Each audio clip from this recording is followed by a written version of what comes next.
He is known for being a Roman emperor and a Stoic philosopher.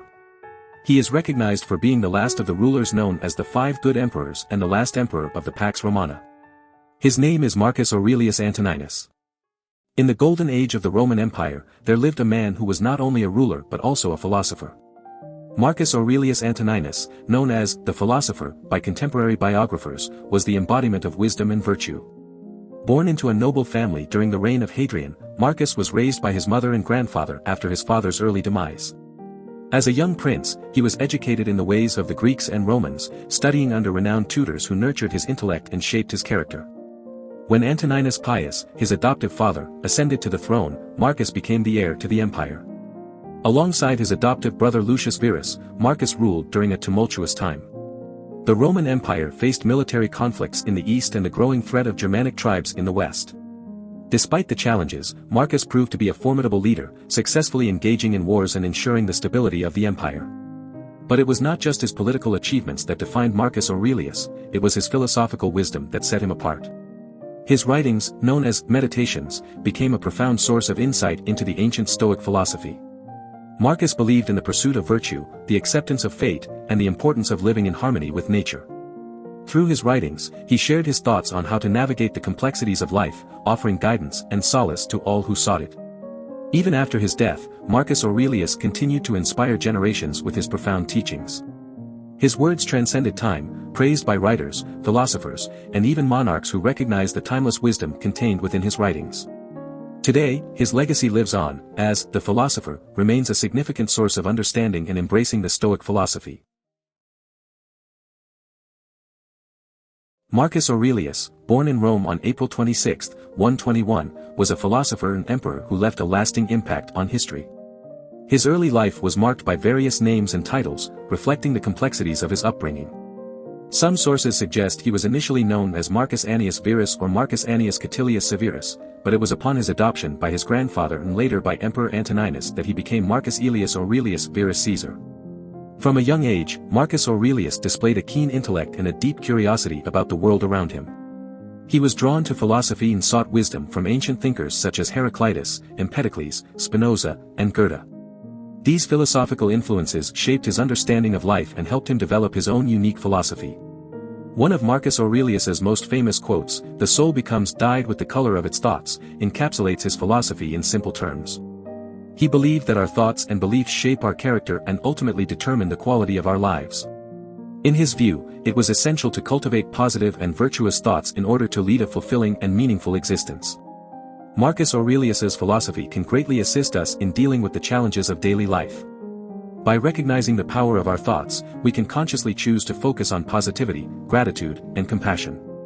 This mindset allows us to navigate difficult situations with resilience and strength, and to find moments of joy and contentment even in the midst of adversity. In a world that often feels chaotic and uncertain, Marcus Aurelius's teachings serve as a guiding light. His emphasis on personal responsibility and the importance of inner transformation reminds us that we have the power to shape our own destinies. Through self-reflection and the cultivation of virtuous thoughts, we can strive to become the best versions of ourselves and live a life of purpose and fulfillment. Marcus Aurelius, the renowned Stoic philosopher, was shaped by his family origins and upbringing. Born into a prominent Roman family, Marcus's paternal lineage could be traced back to the gens Aeneae, a branch of Italo-Hispanic origins. His great-grandfather and grandfather held esteemed positions in Roman society, and through his grandmother Rupilia Faustina, he was connected to the prestigious Nerva Antonine dynasty. On his mother's side, Marcus inherited a significant fortune from her wealthy Roman patrician family. Her inheritance included lucrative brickworks and a grand villa on the Caelian Hill in Rome. It was in this villa, known as the Horti Domitia Calvilli, that Marcus spent his formative years, referring to the Caelian Hill as his own. At the age of 17, Marcus was adopted into the Aurelia family, a Sabine gens with Italo-Gallic origins. His adoptive father, Antoninus Pius, hailed from the Aurelii Fulvi, a branch of the Aurelii based in Roman Gaul. This adoption marked a significant turning point in Marcus's life, as it brought him into a new family and set him on a path towards becoming the future emperor of Rome.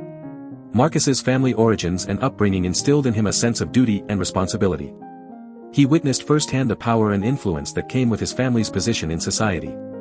These experiences shaped his understanding of leadership and the importance of serving the greater good. Marcus would later reflect on these values in his philosophical writings, emphasizing the need for individuals to act virtuously and prioritize the well-being of others. In our daily lives, Marcus Aurelius's philosophy can serve as a guiding light. It reminds us of the significance of our actions and the impact they can have on those around us. By embracing virtues such as compassion, integrity, and self-discipline, we can navigate life's challenges with resilience and grace.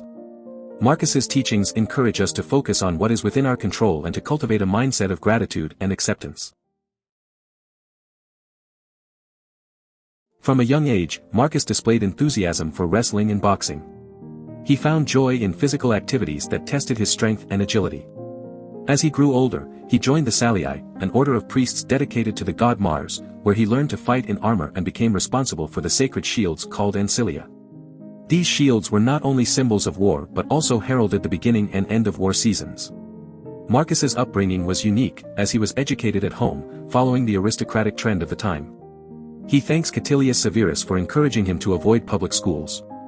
Among his teachers, one stood out in particular, Diognetus, a painting master who introduced Marcus to the philosophic way of life.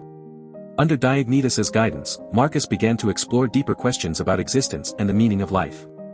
In April 132, at the behest of Diognetus, Marcus took up the dress and habits of a philosopher. He embraced a simple lifestyle, studying while wearing a rough Greek cloak and even sleeping on the ground. Initially, Marcus's mother tried to convince him to sleep on a bed, showing concern for his comfort. However, Marcus believed that by embracing simplicity, he could better understand the world around him. As Marcus continued his journey of philosophical discovery, a new set of tutors came into his life. Alexander of Cotyleum, a Homeric scholar, along with Trotius Aper and Titius Proculus, teachers of Latin, took over Marcus's education. Marcus expressed his gratitude to Alexander for his training in literary styling. It is believed that Alexander's influence can be seen in Marcus's famous work, Meditations, with an emphasis on substance over style and the occasional use of Homeric quotations. Marcus's early life and philosophical upbringing laid the foundation for his later teachings and reflections. His experiences as a young man, from his physical training to his exposure to different teachers, shaped his understanding of the world and the importance of seeking wisdom. Marcus Aurelius's philosophy encourages us to embrace simplicity, challenge ourselves physically and mentally, and strive for a deeper understanding of life's meaning. Do you want to explore more philosophers? Who do you want to see featured next? Subscribe and leave a comment below to let me know. I'll see you in the next video.